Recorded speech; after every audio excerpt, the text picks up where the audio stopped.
నమస్తే. Welcome to Suman TV. నేను మీ యామ్ని. ప్రస్తుతం మనతో ఉన్నారు ప్రముఖ ఆధ్యాత్మికవేత్త, ప్రముఖ జ్యోతిష వాస్తు పండితులు సుభాష్ శర్మ గారు ఉన్నారు. గురుగారితో మాట్లాడి మనకున్న సందేహాన్ని అడిగి తెలుసుకుందాం. నమస్కారం గురుగారు. శ్రీమాత్రే నమః. గురుగారు, ఇప్పుడు దశావతారంలో చివరి అవతారం కల్కి అవతారం అంటున్నారండి. అసలు ప్రత్యేకత ఏంటి? ఈ అవతారం అనేది ఏ విధంగా వచ్చిందంటారు? చాలా మంచి ప్రశ్న. తప్పకుండా తెలియజేస్తాను. ముందుగా ప్రేక్షకులందరికీ శ్రీమాత్రే నమః, శ్రీ గురుభ్యో నమః.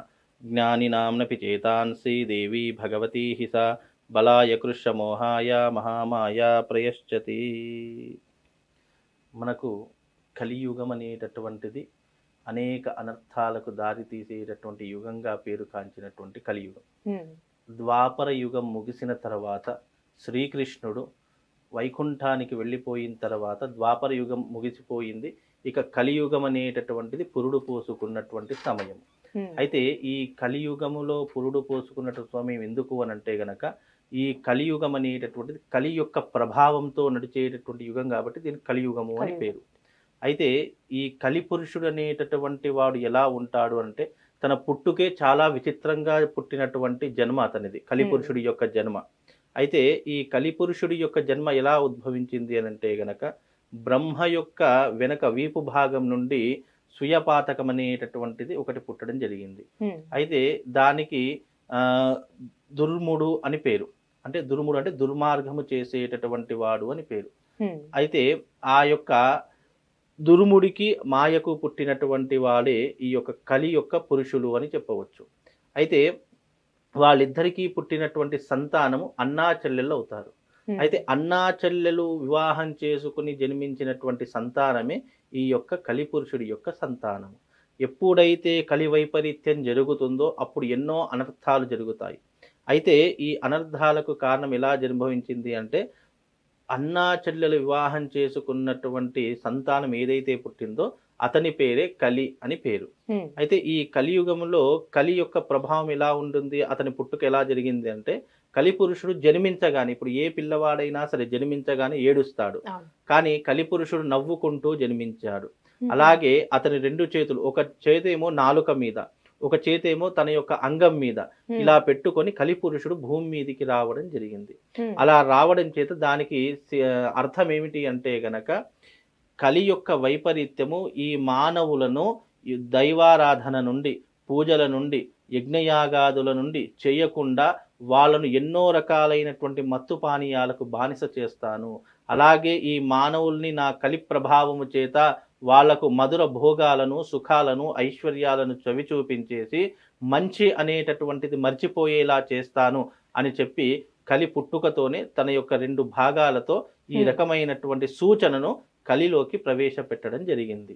కాబట్టి అందుకే మంచి అనేటటువంటి స్వభావము రావడం చాలా కష్టతరంగా అయిపోయింది. ఇప్పుడు అదే ఒక గుడికి వెళదాము లేదా ఒక మంచి ప్రదేశానికి వెళదాము అనంటే వాళ్ళని బ్రతిమాడాల్సిన పరిస్థితి ఏర్పడుతుంది.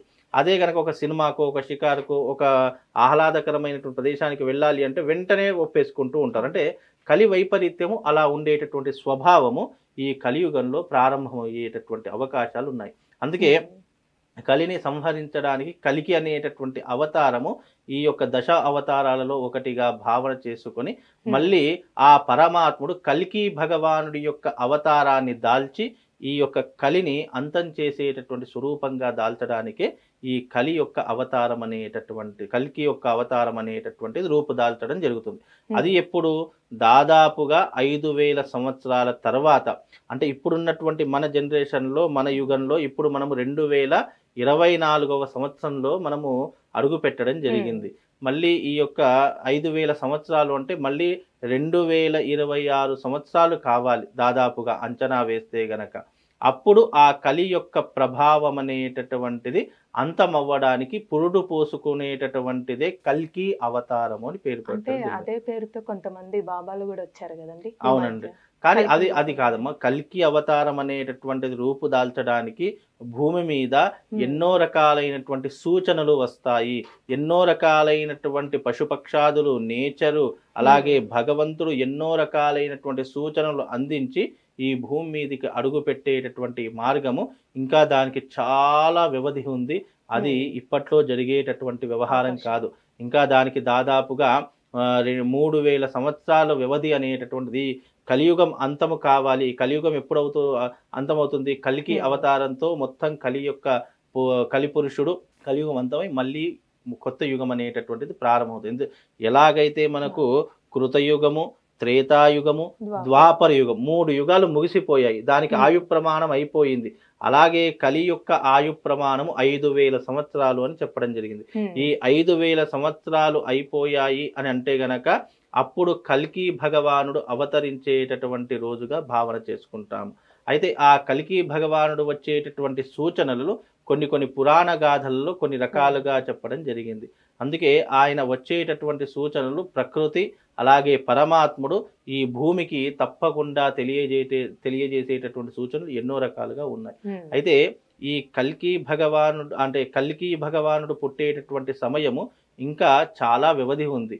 చాలా మంది కొంతమంది 5000 సంవత్సరాలు గడిచిపోయింది కదా అని చెప్పేసి కొన్ని మార్గాల ద్వారా చెప్తూ ఉన్నారు. కానీ నిజానికి అంచనా వేస్తే మనం ఇప్పుడు ఉన్నటువంటి సిచ్యువేషన్లో 2024లో బతుకుతున్నాం కాబట్టి ఇంకా దాదాపుగా ఇంకో 3000 సంవత్సరాలు కావాలి. అయితేనే కల్కి భగవానుడు భూమి మీదకి రావడానికి ఒక మార్గంగా సూచనలు కనిపిస్తాయని కొన్ని పురాణ గాథలు చెప్పడం జరిగింది. కానీ ఎక్కువగా లేవు కదా, అంటే కల్కి భగవానుడు అది ఇంకా మనకు రావడానికి సూచనలు ఇంకా కనిపించలేదు కదమ్మా, అంతగా ప్రభావితం కనిపించడం లేదు. కాకపోతే మనం ఇంకా 2024 5000 సంవత్సరాలు అంటే దాదాపుగా ఇంకా 2000 సంవత్సరాలు, 2000 ప్లస్ ఇప్పుడు దీంట్లో 24 2076 సంవత్సరాలలో కల్కి భగవానుడు భూమి మీదకి అవుతాడు. అంటే 2076 సంవత్సరాలు అంటే నాటే జోక్ కదా. అప్పటికి ఎన్నో రకాలైనటువంటి సృష్టి కార్యాలు, ఎన్నో రకాలైనటువంటి సునామీలు, భూకంపాలు, ఇలా ప్రకృతి వైపరీత్యాలు, కలి యొక్క ఇప్పుడు ఎప్పుడైనా కూడా చూడండి, పాపం పండేంత వరకు భగవంతుడు అనేటటువంటి వాడు భూమి మీద అవతరించాడు. అలాగే శిశుపాలుడు 100 తప్పుల వరకు శ్రీకృష్ణుడు ఎలాగైతే క్షమించాడో అలాగే 100వ తప్పుకి శిశుపాలుడి యొక్క శిరస్సు ఖండించాడు శ్రీకృష్ణుడు. అలాగే మన యొక్క భూమి మీద ఇంకా పాపం అనేటటువంటిది ఇంకా విజృంభించి ఎప్పుడైతే చిట్ట చివరకు చేరుకుంటామో, ఆ పారామీటర్ చేరుకుంటామో అప్పుడు భగవంతుడు అనేటటువంటి వాడు 10వ అవతారం కల్కి అవతారాన్ని దాల్చి ఈ యొక్క కలియుగాన్ని అంతం చేసేస్తాడు. ఈ కలియుగం అంతం అయిపోయిందంటే మళ్ళీ కొత్త యుగాంతం మొదలవుతూ ఉంటుంది. అలాగే ఈ కలి యొక్క ప్రభావం ఎలా ఉంటుందంటే, కలి ఎప్పుడు ఎక్కడ ఉంటాడు అనేటటువంటి సూచనలు తెలుసుకోవాలి. కలి ఎప్పుడు కూడా 4 చోట్ల ఎప్పుడు ఉంటూ ఉంటాడు. ఒకటి, మద్యము దుకాణాలలో ఎక్కువగా ఉంటాడు. అంటే మధుపానీయాలు, మధుర రసాలు ఎక్కడైతే అమ్ముతారో అక్కడ కలి యొక్క ప్రభావం అనేటటువంటిది ఎక్కువగా ఉంటూ ఉంటుంది. అలాగే వేశ్య గృహాలలో కలి యొక్క ప్రభావం ఎక్కువగా ఉంటూ ఉంటుంది. అలాగే బంగారము దాంట్లో కలి ప్రభావం అనేటటువంటిది ఎక్కువగా ఉంటూ ఉంటుంది. అలాగే ఆశ, కామము, మోహము ఏ వ్యక్తిలోనైతే ఉంటుందో ఆ వ్యక్తిలో కలి ప్రభావం అనేటటువంటిది ఎప్పుడూ కూడా ఉంటూ ఉంటుంది.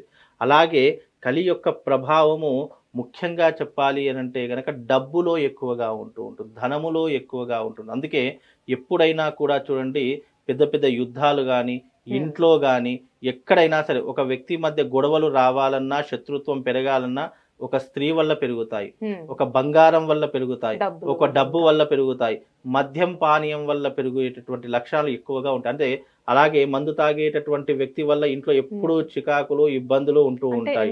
మొత్తం నెగిటివ్ అంటే కలి యొక్క ప్రభావమే అలా ఉంటుందమ్మా. అంటే అంతం అవడానికి ఇంకా చాలా సమయం, దాదాపు 2074 సంవత్సరాల వరకు ఈ యొక్క కలియుగం అనేటటువంటిది ఇంకా జనరేట్ అవుతూనే ఉంటుంది, ఇంకా సంతానం అవుతూనే ఉంటుంది. మనమంతా కూడా కలిపురుషులం. అందుకే ఎప్పుడైనా గమనించే ప్రతి ఒక్క మనిషి జీవితంలో ప్రతి ఒక్క మనిషికి కలి యొక్క స్వభావాలు లేకుండా ప్రపంచంలో ఏ మనిషి లేడు.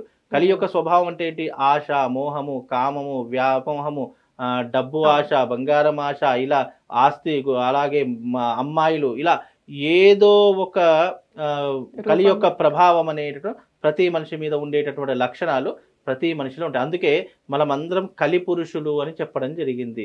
కలి యొక్క సంతానమే మనమందరం కూడా కలి యొక్క సంతానం. కాబట్టే కలి యొక్క స్వభావము, కలి యొక్క ఏదైతే అతని యొక్క గుర్తులు ఉంటాయో ప్రతి ఒక్క మనిషిలో ఆ స్వభావం అనేటటువంటిది ఒకటో రెండో తప్పకుండా ఉండే తీరుతాయి. అలా లేకుండా కలిలో పుట్టేటటువంటి ఏ జీవరాశికి కూడా అంత ఇది లేదు. కాబట్టి ఈ కలి పురుషులలో ఎన్నో రకాలైన విచిత్రాలు జరుగుతూ ఉంటాయి. కలి ఎప్పుడూ కూడా మనుషుల మధ్య వైరం పెంచుతాడు. నువ్వు మంచి వైపుకు వెళుతున్నావు అని అంటే నీకు ఆశా వ్యామోహం కల్పించి నీకేం చేస్తాడంటే మంచి వైపు వెళ్లకుండా నీలో దుష్ప్రయోజనాల్ని పెంచేస్తుంటాడు. ఆశ, కామము, మోహము, ఇష్టము, వ్యామోహం ఇవన్నీ కూడా పెంచేసి నీకు మంచి వైపుకు వెళ్లకుండా చేస్తాడు. అందుకే కలి పుట్టేటప్పుడు ఏమన్నాడు అని అంటే గనక ఈ మానవులందరినీ కూడా ఆశలోను, వ్యామోహంలోను, మత్తులోను, మగువ యొక్క అంటే అమ్మాయిల యొక్క వ్యామోహంలోను, ధనం ఆశలోను, పేరాశలోను అందరినీ మత్తు ముంచి తేలుస్తాను అని చెప్పి కలిపురుషుడు చెప్తాడట. అందుకే కలియుగంలో మంచి కంటే చెడే ఎక్కువగా విస్తరిస్తూ ఉంటుంది, చెడే ఎక్కువగా ఉంటూ ఉంటుంది. ఎక్కడైనా మీరు గమనించిన యావత్ ప్రపంచంలో ఎక్కడ చూసినా మంచి కంటే ఎక్కువ చెడే ప్రబలిల్లేటటువంటి అవకాశం ఉండదు. అది ఇంకా చెడు అనేటటువంటిది 20% మాత్రమే ఈ 2024లో నడుస్తుంది. అది 100 వరకు ఎప్పుడైతే రీచ్ అవుతుందో అప్పుడు కలి యొక్క అంతం అనేటటువంటిది ప్రారంభమై కల్కి అవతారం అనేటటువంటిది భగవంతుడు దాల్చేటటువంటి రూపకల్పన దగ్గరలో ఉంది అని అలానే ఇప్పుడు కలికి అనే పేరుతో సినిమాలు కూడా రావడం. అవునవును. అదే అండి. అయితే కల్కి అనేటటువంటి సినిమా అనేటటువంటి రిలీజ్ కాలేదు కాబట్టి దానికి కాకపోతే ఆ పేరుకు కొంచెము ప్రాధాన్యత అనేటటువంటిది సంతరించుకునేటటువంటి సందర్భాలు సూచనలు కల్పిస్తాయి. ఎందుకంటే ట్రైలర్లో కనుక చూసినట్టయితే ఈ కల్కి అనేటటువంటి సినిమాకు అందులోనూ చూపించేటటువంటి అమితాబ్ బచ్చన్ ట్రైలర్ రిలీజ్ అయింది కదా, అందులో చూపించేటటువంటి అమితాబ్ బచ్చన్ అశ్వత్థాముడు అని చెప్పేసి, అలాగే కమల్ హాసన్ గారు ఉన్నారు, అలాగే ఎంతో మంది ప్రముఖ నటులు ఉన్నారు. అయితే సప్త చిరంజీవులలో అశ్వత్థాముడు, అలాగే ఆంజనేయుడు, అలాగే కృపుడు, అలాగే విభీషణుడు, ఇలా సప్త చిరంజీవులు గనక చూసుకున్నట్టయితే వాళ్లకు మరణం లేకుండా ఉండేటటువంటి వాళ్ళు ఈ సప్త చిరంజీవులు. ఇప్పటికీ కూడా వాళ్ళు ఉన్నారు అనడానికి ఎన్నో రకాలైనటువంటి ఆధారాలు మన పురాణ గాథలలో, పురాణ గ్రంథాలలో ఇవ్వడం జరిగింది. దాంట్లో ఉంది, పొందుపరచడం జరిగింది. కానీ ఏది ఏమైనప్పటికీ కూడా ఈ కల్కి అనేటటువంటి సినిమా గనక చూసుకుంటే అందులో కలిపురుషుడు ప్రభావం అంటే కలిపురుషుడు అంతమయ్యేటటువంటి సిచ్యువేషన్లో ఎలాంటి కథనాలు జరుగుతాయి, ఎలాంటి విధానాలు జరుగుతాయి, భగవంతు పరమాత్ముడి కోసం ఈ సప్త చిరంజీవులు అందరూ కూడా ఎదురు వీళ్ళు సప్త చిరంజీవులు ఊరికే కాలేదు. సప్త చిరంజీవులు ఎందుకు ఉన్నారు అని అంటే కలియుగాంతము ఎప్పుడైతే కలియుగము అంతమయ్యేటటువంటి సిచ్యువేషన్ వస్తుందో వీళ్ళ యొక్క అవసరం పరమాత్ముడికి పడుతుంది. వీళ్ళ యొక్క తీరు, వీళ్ళ యొక్క అవసరము, వీళ్ళ యొక్క శైలి పరమాత్ముడికి ఉపయోగపడుతుంది అనేటటువంటి ఒక కారణము చేత ఈ సప్త చిరంజీవులు ఇప్పటికీ కూడా భూమి మీద బ్రతికి ఉన్నారు అని చెప్పడానికి నిదర్శన మార్గాలు ఇవి. అందుకే మనకు ఈ కల్కి సినిమాలో అమితాబ్ బచ్చన్ని చూపిస్తే గనక ఒళ్ళంతా పుళ్ళు, గాయాలు, అలాగే ఇక్కడ శిరస్సు మీద ఒక మణితో కనిపిస్తూ ఉంటాడు.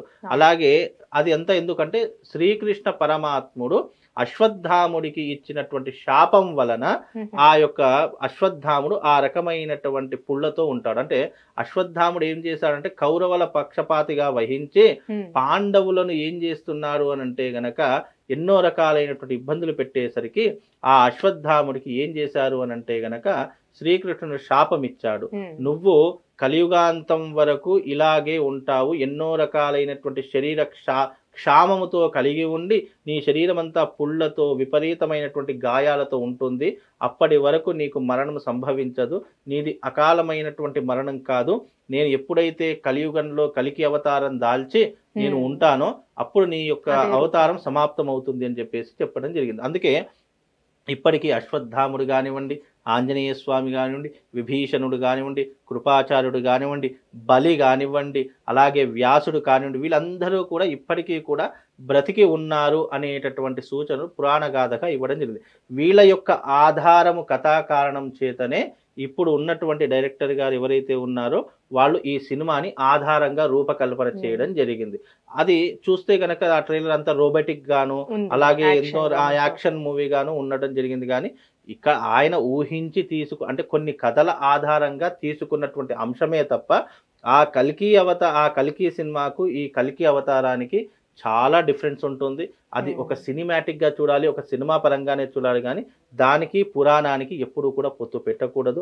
ఎందుకంటే కల్కి అనేటటువంటి మూవీ ఒక రకంగా అయితే, కాకపోతే కథనం కథా పాత్రలు అనేటటువంటివి కొన్ని పురాణాల ఆధారంగా తీసుకున్నాడని చెప్పేసి ఆయనే చెప్పడం జరిగింది. ఆయన పేరు ఏంటో ఉంది కదా, డైరెక్టర్ పేరు, ఆయన గారు నాగశ్విన్ గారు ఏంటంటే ఈ కల్కి అంటే కలి ప్రభావం అంతమైపోయిన తర్వాత ఎలా ఉండబోతుంది, ఈ కలి యొక్క ప్రభావము, ఆ భగవంతుడు పరమాత్ముడు ఏ రూపకంగా ఉంటాడు, ఆ పరమేశ్వరుడు శ్రీకృష్ణుడికి అలాగే ఈ యొక్క సప్త చిరంజీవులకి ఎలాంటి వరములు ఇచ్చాడు అనేటటువంటి ఎన్నో రకాలైన పురాణ గాథలు శ్రీమద్ భాగవతంలో చెప్పడం జరిగింది, మార్కండేయ పురాణంలో చెప్పడం జరిగింది.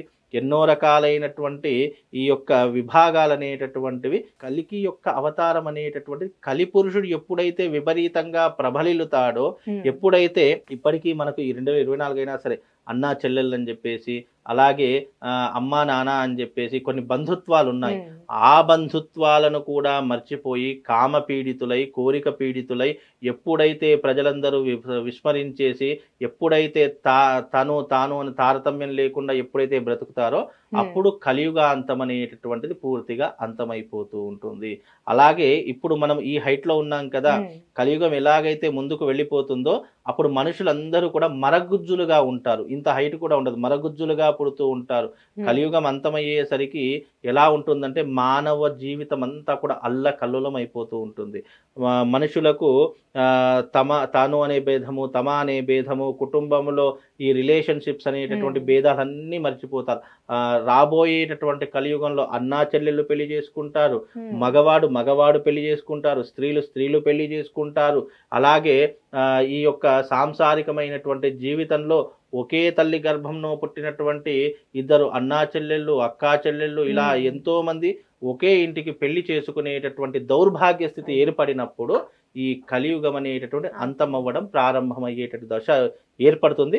అప్పుడు కలికి భగవానుడు అవతరించేటటువంటి సూచనలు అప్పుడు కనిపిస్తాయి. ఎందుకంటే ఇప్పుడు కనిపించవు, అవి వినిపించవు, మనకు దానితో ఇప్పటికి ఇలాంటి సంబంధం అయితే కనిపించడం లేదు.